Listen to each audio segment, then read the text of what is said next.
არ უნდა იყოს აფხაზეთის საქართველო, იმიტომ რომ ქართველებმა დედაუტირეთ თქვენ აი ქართულ ღირსებას, თქვენი ღირსება დღეს არის დომენიკ მანგო, ნიკა ბერიძე, ანდრე კესარიაც იყო, აი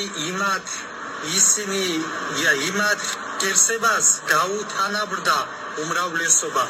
და თქვენ აფხაზეთიც არ გაანადგუროთ.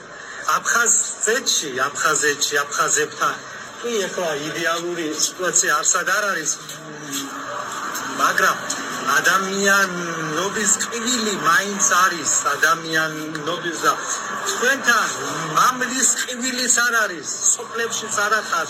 წასული ხარ საზღვარ გარეთ სიმდიდრით, გინდათ რომ ეს სიცარიელები რო შეივსოთ, რაც